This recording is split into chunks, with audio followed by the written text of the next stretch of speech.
नमस्कार दोस्तों, इस वीडियो में हम बीए फिफ्थ सेमेस्टर समाजशास्त्र विषय के प्रथम प्रश्न पत्र क्लासिकल सोशियोलॉजिकल थॉट के पूर्व वर्ष में पूछे गए बहुविकल्पीय प्रश्न पत्र का अवलोकन करेंगे।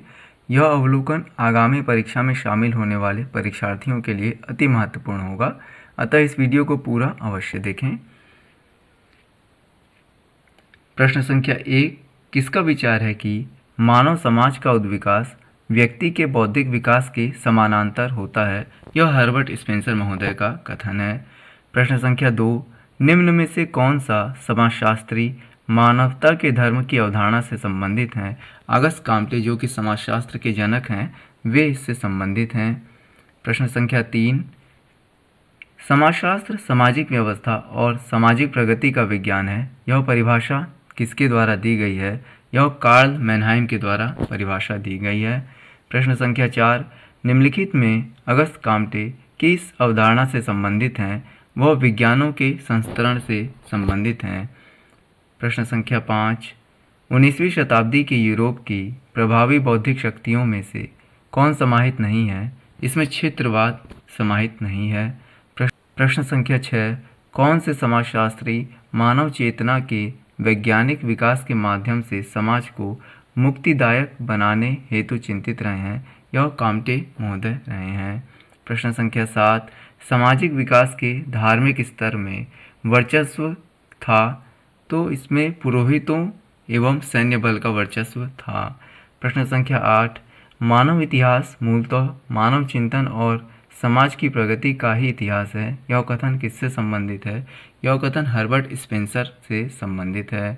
प्रश्न संख्या 9, फ्रांस की क्रांति कब घटित हुई? यह 1789 में होती है और स्वतंत्रता, समानता एवं भारतृत्व इसका जो है कि नारा था।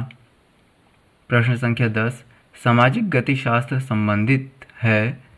यह सामाजिक व्यवस्था के अध्ययन से संबंधित है। प्रश्न संख्या 11, निम्नलिखित समाजशास्त्रियों में कौन कंसेशन यूनिवर्सलिस की अवधारणा से जुड़ा है? यह काम्टे महोदय जुड़े हुए हैं। प्रश्न संख्या 12, नए प्रत्यक्षवादी समाज को काम्टे द्वारा क्या नामित किया गया? तो उन्होंने इसे प्रजातंत्रीय सरकार, प्रजातंत्रात्मक सरकार कहा है। प्रश्न संख्या 13, यूरोप में पुनर्जागरण किस देश से आरंभ होता है? इटली से आरंभ होता है। प्रश्न संख्या 14, the course of positive philosophy कब प्रकाशित हुई? यह 1830 से 1840 के मध्य प्रकाशित होती है और इसके राइटर जो है काम्टे महोदय हैं। प्रश्न संख्या 15, the course of positive philosophy कितने खंडों में प्रकाशित हुई? तो कुल 6 खंडों में यह प्रकाशित हुई। प्रश्न संख्या 16, काम्टे के अनुसार समाजशास्त्र की 2 शाखाएं कौन सी हैं? यह सामाजिक स्थिति शास्त्र और सामाजिक गतिशास्त्र है। प्रश्न संख्या 17, कौन सा सही सुमेलित नहीं है?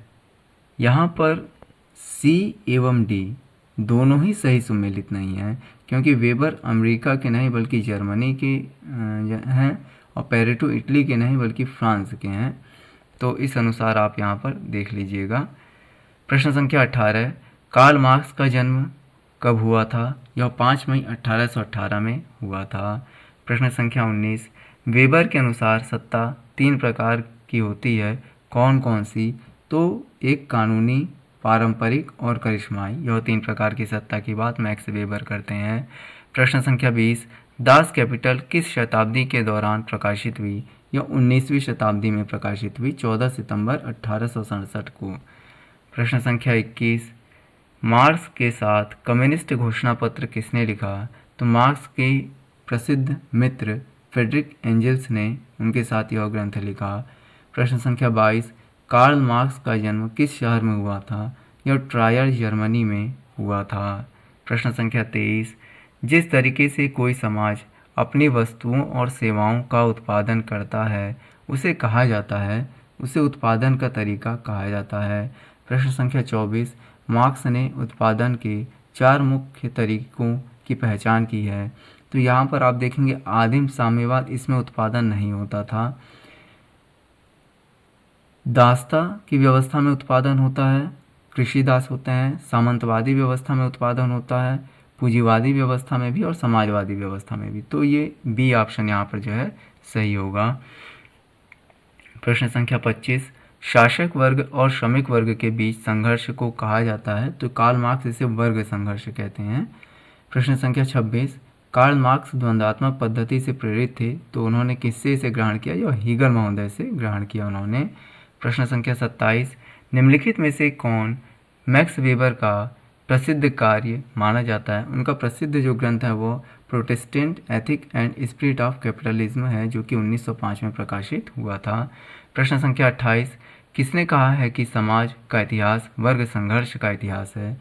यह कार्ल मार्क्स का कथन है।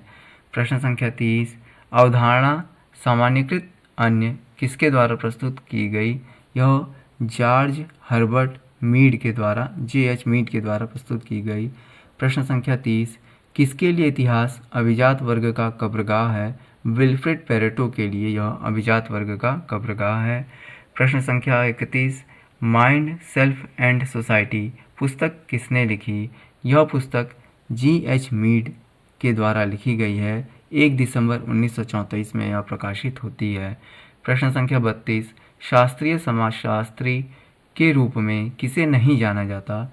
R.K. मार्टन को क्लासिकल सोशलिस्ट नहीं कहा जाता। प्रश्न संख्या 33, दुर्खिम के अनुसार समाजशास्त्र का विषय क्या है? यह सामाजिक तथ्य है। प्रश्न संख्या 34, समाज को हैव्स और हैव्स नॉट में किसने विभाजित किया? कार्ल मार्क्स ने विभाजित किया। जिनके पास उत्पादन के साधनों का स्वामित्व है और जिनके पास उत्पादनों के साधनों का स्वामित्व नहीं है। प्रश्न संख्या 35, किस समाजशास्त्री ने समाजशास्त्र में वेस्टर्न हैंड शब्द का प्रयोग किया? यह मैक्स वेबर के द्वारा किया गया। प्रश्न संख्या 36, आधुनिक औद्योगिक समाज ने किस व्यवस्था को प्रतिस्थापित किया?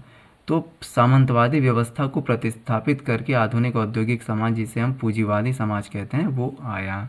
प्रश्न संख्या 37, आधुनिक समाज में उत्पादन के साधनों का स्वामी कौन है? तो पूंजीपति आधुनिक समाज में उत्पादन के साधनों का स्वामी है। प्रश्न संख्या 38, समाजशास्त्र सामाजिक क्रिया के अर्थ को समझने का विज्ञान है। यह वक्तव्य किसने दिया है? यह मैक्स वेबर के द्वारा कहा गया है। प्रश्न संख्या 39, निम्नलिखित में से अर्थव्यवस्था और समाज पुस्तक के लेखक कौन है? यह मैक्स वेबर हैं। 1920 में यह पुस्तक प्रकाशित होती है, इकोनॉमी एंड सोसाइटी। प्रश्न संख्या 40, किसने कहा मनुष्य एक सामाजिक प्राणी है? यह अरस्तू के द्वारा कहा गया है। Man is by nature A social animal. प्रश्न संख्या 41, दुर्खिम के अनुसार निम्नलिखित में से कौन सी सामाजिक तथ्य की विशेषता है? तो बाह्यता एवं बाध्यता यह दोनों ही आता है, यहाँ पर विकल्प सी सही होगा, ए तथा बी दोनों। प्रश्न संख्या 42, निम्नलिखित में से किसने the rules of sociological method पुस्तक लिखी? यह दुर्खिम के द्वारा लिखी गई है और यह 1895 में प्रकाशित होती है।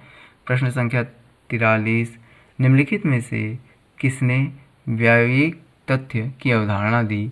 यह दुर्खिम के द्वारा दी गई है। प्रश्न संख्या 45, निम्नलिखित में से किसने आत्महत्या के सामाजिक सिद्धांत का प्रतिपादन किया? यह दुर्खिम महोदय के द्वारा किया गया है। प्रश्न संख्या 46, दुर्खिम के अनुसार आत्महत्या कितने प्रकार की होती है?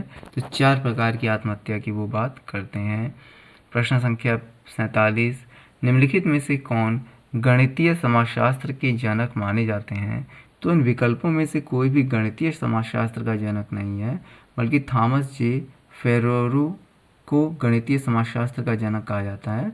वहीं पेरेटो को समाजशास्त्रीय और गणितज्ञ दोनों माना जाता है। तो हो सकता है यहाँ पर विकल्प डी सही हो, हालांकि गणितीय समाजशास्त्र का जनक थॉमस जे फेरेरो हैं। प्रश्न संख्या 48, जब साधन और साध्य के बीच कोई तर्कसंगत एवं उचित संबंध ना हो तो इसे क्या कहा जाता है? अतार्किक क्रिया कहा जाता है। प्रश्न संख्या 49, निम्नलिखित में से किसने अवशेष की अवधारणा दी? यह पेरेटो के द्वारा दी गई है। प्रश्न संख्या 50, ब्राह्मणेतरक की अवधारणा किनके द्वारा दी गई है? या डेरिवेशन की अवधारणा कह सकते हैं हम, किनके द्वारा दी गई है? तो यह पेरेटो के द्वारा दी गई है। इस प्रकार से यह अवलोकन यहाँ समाप्त होता है। मुझे उम्मीद है कि आगामी परीक्षा में शामिल होने वाले आप सभी परीक्षार्थियों के लिए यह वीडियो अति महत्वपूर्ण होगा। इसी प्रकार के अन्य वीडियो हमारे यूट्यूब चैनल पे उपलब्ध हैं, तो उस पे विज़िट करके उन सारे वीडियोस को अवश्य देखें और हमारे YouTube channel learn to earn with Praveen को सब्सक्राइब करें। धन्यवाद।